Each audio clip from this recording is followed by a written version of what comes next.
Potty training, potty training, potty training.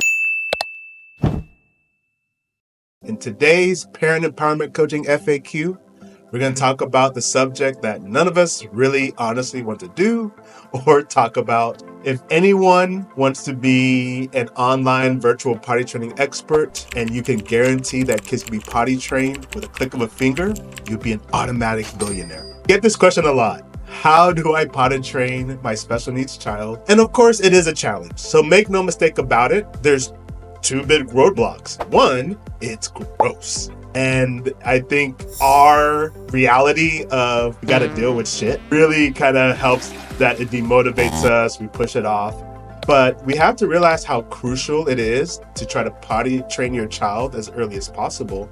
And it just starts with logistics. Many daycares will not take children that are not potty trained or mostly potty trained. And that really limits the ability for parents to find suitable daycares, which is already a challenge when you have a child with special needs. That's an important piece. And then I really think from just a practical standpoint, if you can teach your child to use number one and number two, you can really teach your child anything. As someone who's spent over 20 years working with all different types of kids, including kids with special needs, potty training is one of the hardest just because of how yucky it is. It takes multiple steps, helping the child to understand. By all means, if you can conquer this mountain, you can probably also conquer the mountain of helping your kid to communicate effectively. You can also conquer the mountain of improving behavior management. You can also conquer the mountain of improving play skills. That's why this is important to talk about.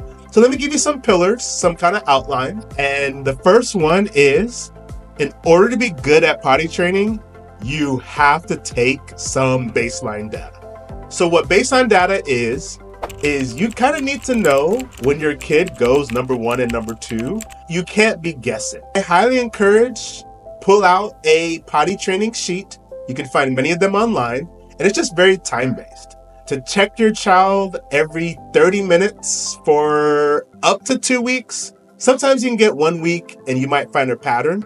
But if you don't find a pattern in 2 weeks, there'll be some sort of pattern. Does your kid use the potty within the first 2 hours when they wake up? Does their kid uses the potty right after lunchtime? A lot of parents get frustrated because they're just hoping their kid just potties, and they're really not tapping into the biology of what's naturally taking place. So when you start doing this baseline, your job is to be consistent on how much water or fluid intake that they're getting, and making sure they're eating around regular times. No, it doesn't have to be perfect. They can eat whatever foods that they like. But the more you can tend to feed your kid at 10 o'clock and then feed them at 2 or whatever hours, now you can really track when the body's normally doing its process. So I highly encourage you is to give your kid consistent liquid time at certain times of the day. So kind of map out, I'm gonna give my kid access to liquid at this time, and then access to food at this time. And then when you chart, in most cases, you'll start to see a pattern. Within about 90 minutes after they eat, they're normally gonna have number one or number two. In those 1 to 2 weeks, I'm not doing the intervention. I'm just really trying to understand the pattern, because that makes the intervention so much simpler. So step 2 in this process is realizing biology always wins. Meaning that there's going to be a natural way that when any human consumes X amount of liquid, they're going to want to use the restroom and have that urge.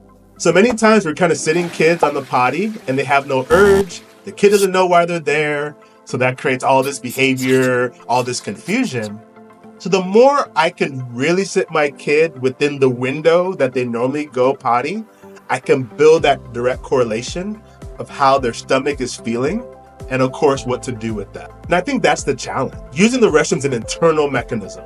That feeling that our bladder is getting full and releasing it, and it's kind of hard when your kid doesn't have a communication system. Really tap into that biology. And so if I know a kid normally gonna pee around 90 minutes after they've consumed liquid and had their first breakfast, I'm gonna probably set up probably within that window, maybe about 15, 20 minutes before. And really in that window, I'm probably gonna go in 15 to 20 minute increments. Depends on the age of your child, depends on how aversive or non-aversive the toilet is. Because then I have a much higher way of success. And I'm not trying to do this all day long. I'm really picking about 2 to 3, 1 to 2 hour windows to really focus on potty training. So use biology to your favor. The next step is to make potty as least aversive as possible. So I think a lot of times we're taking a kid and we're sitting them on a cold potty seat that they don't understand. One simple trick is it's really hard to use the restroom while your feet are dangling in the air. So you should try that at home. It's important that you have a stool that your kid can put their feet on. Something about that helps to center. So all these little things come into play.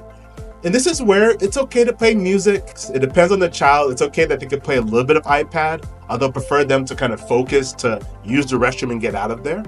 But you want to make it as least aversive as possible. And then you want to make sure that they sit long enough, but they don't have to sit forever. And there's multiple debates. I think you can have a kid sit for a long time. It really depends on what's taking place. But I want to get a kid on the potty and in and out within about 10 minutes is my holy grail of goal. And then let's say you do 10 minutes and they don't go. That's fine. Take a 15-minute break, have the kid walk around, have the kid do something else. If you're still within that window, then try to revisit and try again for another 5 to 10 minutes so that you can kind of keep that process going. There will still be accidents, but what you're doing is really shaping. When you have this feeling, this is where you release this feeling into this potty. And then the final step is have the biggest celebration when they pee-pee in the potty. So there's lots of different tools, but when they actually go pee-pee in the potty, you want to show your excitement. You want to quickly, yes, you went pee-pee in the potty, you get them out of the seat, you rush and wash their hands, and have a good reinforcer that they don't have normal access to. I see a lot of parents that they have the same reinforcer for everything. And this is where you need to withhold the strongest reinforcers. So in my opinion, the strongest reinforcers are for self-help skills like potty training and communication. Those are the ones I really try to hold for dear life. Then I have a second tier reinforcers that I use for other opportunities. But that's when you give them that reinforcer as quickly as possible. You can also use lots of visuals. So you want to point before you take a kid to the potty. We're going potty. You can use a sign language. So there's lots of ways to do potty training. I just gave a general overlay of an outline so that you can get started. By all means, if you need more assistance, you can contact us and we'll be glad to help. Continue with your energy. Continue to stay empowered. You can do this. Till next time.